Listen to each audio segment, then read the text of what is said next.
Oi, gente, tudo bom? Eu sou a Gisele Costa, sou advogada, palestrante, jurista, já assumi vários cargos, né, em referência às pessoas com deficiência. Eu, eu digo que eu sou uma ativista da causa há 28 anos. Eu tenho TDAH, tenho duas filhas, uma com TDAH e a outra com paralisia cerebral, microcefalia, né? Uma de 19 e outra de 31 anos. Né? E devido a esse histórico familiar, há 28 anos eu tento lutar pelos direitos da pessoa com deficiência. E nesses 30 minutos eu vou tentar resumir o nosso tema da palestra, né, do nosso congresso, que é a inclusão na educação. Para a gente iniciar a fala sobre a inclusão na educação, nada mais importante do que a gente falar sobre acessibilidade, né? A gente não tem inclusão sem acessibilidade. Eu tenho até uma hashtag que é sem acessibilidade não há inclusão. Então, a educação ela não está longe disso. Né? Então, sem entrar aqui no mérito dos direitos educacionais, a princípio, a gente vai falar sobre acessibilidade. E a própria Lei Brasileira de Inclusão, no artigo 53, ela já vem falando da acessibilidade. A acessibilidade, portanto, ela é um direito constitucional, até porque está não só na própria Constituição, mas está na Convenção Internacional dos Direitos da Pessoa com Deficiência. E o que é uma escola inclusiva? Né? Eu digo que a inclusão ela tem que iniciar da portaria e vai até a direção.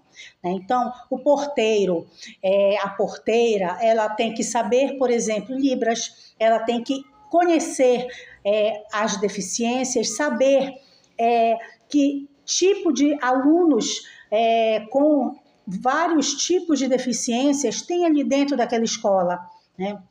Eu tenho um aluno autista, eu tenho um aluno com uma deficiência visual, eu tenho um aluno com uma deficiência intelectual, né? Então, aquele porteiro, ele tem que saber, ele tem que conhecer.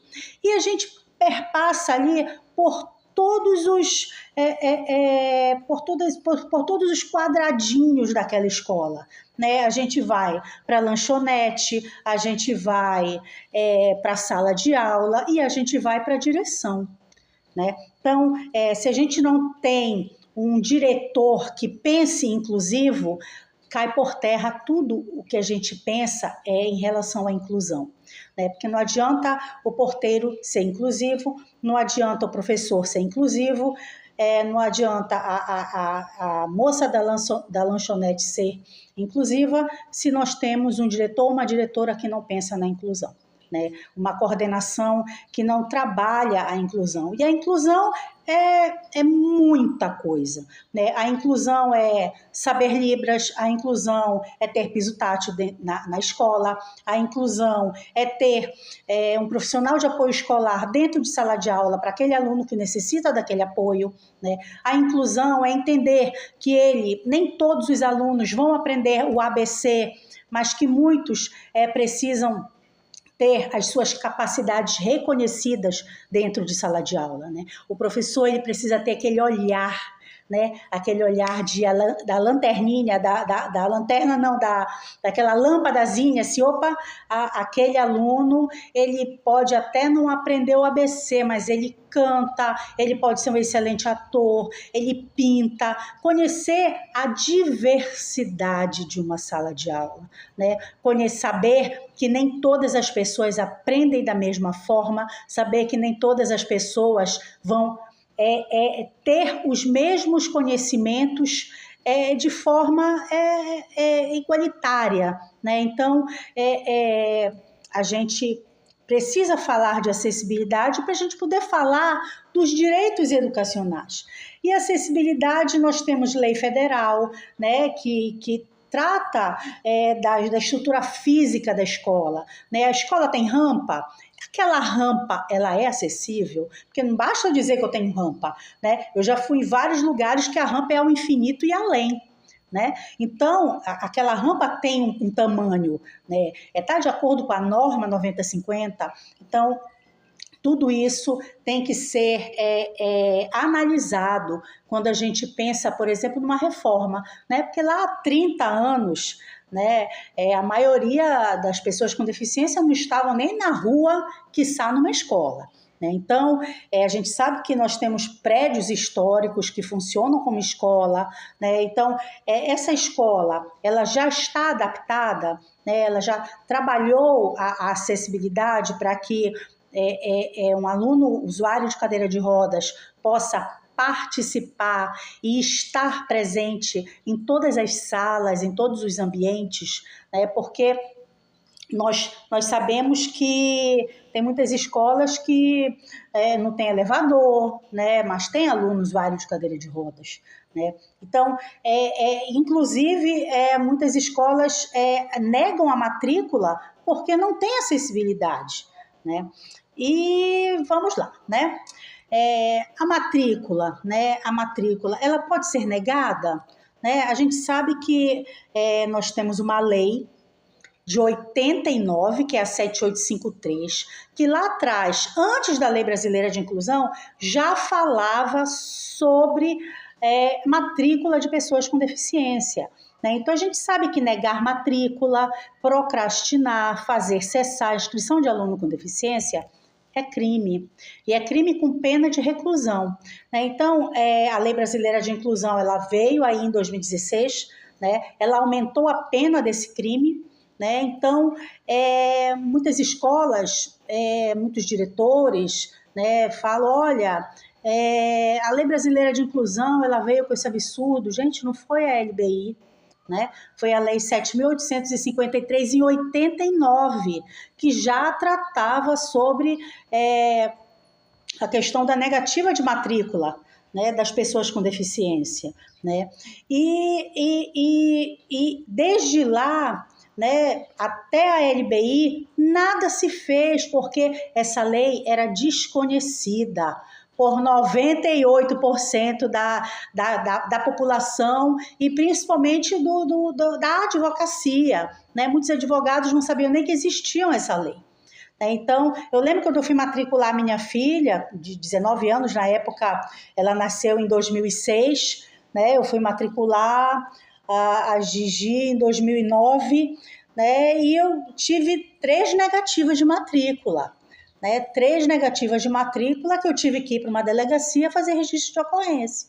E o delegado sequer conhecia que lei era essa.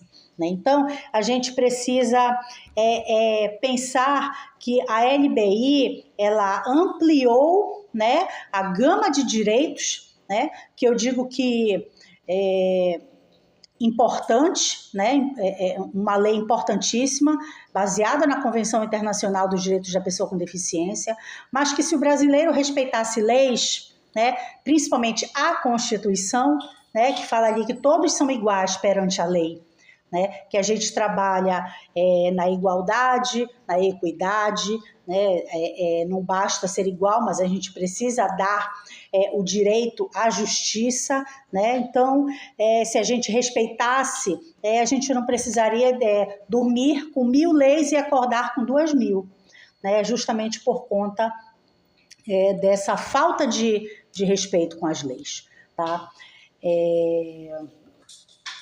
Valores adicionais, né? A própria Lei 7853, ela fala sobre essa cobrança de valores adicionais. Então, cobrar valores adicionais por ser uma pessoa com deficiência numa escola é crime, tá? A matrícula, mensalidade, olha, eu vou te cobrar uma taxa extra, porque eu vou precisar contratar um profissional, um estagiário para ficar com teu filho, com a tua filha, tá? Isso é crime. Tá? Então, precisa saber, está na Lei Brasileira de Inclusão, está na Lei 7853, tá? Então, cobrar valores adicionais é crime, tá? De acordo com leis federais, tá? Nós temos um dado muito importante que às vezes não é é muito pouco falado em palestra, mas eu gosto sempre de dar, né, é a participação da família. Né? Eu já assumi cargos de presidência de comissões, presidente de conselhos, e eu sempre era chamada em algumas escolas porque os pais não participavam. Né? Os pais não participavam de reuniões, então a família não sabia como lidar com aquela deficiência, porque eles sequer tinham levado um laudo, né, para dizer para a escola, olha, cobrar o laudo da família para fazer a matrícula, isso está errado, tá? Isso está na Lei de Diretrizes e Bases da Educação, né? Isso não está certo cobrar esse laudo. Porém, a escola, quando tem um aluno com deficiência, ela precisa conhecer as especificidades dessa deficiência. Né? Então, não adianta eu ter um filho, né? Eu tenho um filho com autismo, e eu levo ele para a escola, matricula, a escola aceita, tá? Coloca ele na sala de aula, mas e aí? Né? Qual é o nível de suporte desse meu filho com autismo? Né? A escola não vai adivinhar, né? Ele precisa de um apoio, né? Ele tem alguma comorbidade, né? Alguma condição ali, ele tem, por exemplo, epilepsia, né? Então, a escola ela precisa conhecer aquele aluno, tá? Então, a participação da família está na lei. Né? Então, a família ela precisa estar ali junto com a comunidade escolar para que haja realmente uma inclusão. Né? Porque eu já vi muitos professores me procurando, Gisele, o que eu faço? Né? A família não vem, dependendo da idade, eu procuro o Conselho Tutelar, procuro o Ministério Público, né? Então, não adianta, não é só matricular, né? A escola, ela dá uma educação, não é a educação social, né? A educação social quem dá é a família, né? Mas a escola, ela precisa, tá? Ter essa participação da família para que haja realmente um conhecimento daquela deficiência daquele aluno, tá? E outra coisa que muitas pessoas também não falam, responsabilidade dos docentes, né? Eu já ouvi muitos professores dizendo, esse aluno com deficiência não é meu, ele é do AEE.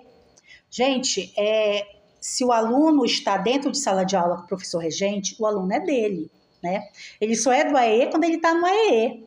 Né? Então, a responsabilidade dos docentes está na Constituição Federal, na Lei de Diretrizes e Bases da Educação. Né? Então, é responsabilidade, sim, do docente. É responsabilidade do docente adaptar o material. Fazer o PEI, que é o Plano Educacional Individual, né, de suma importância para aquele professor conhecer as especificidades daquele aluno. Né? Então, é sim responsabilidade do docente, desse professor, aquele aluno dentro de sala de aula.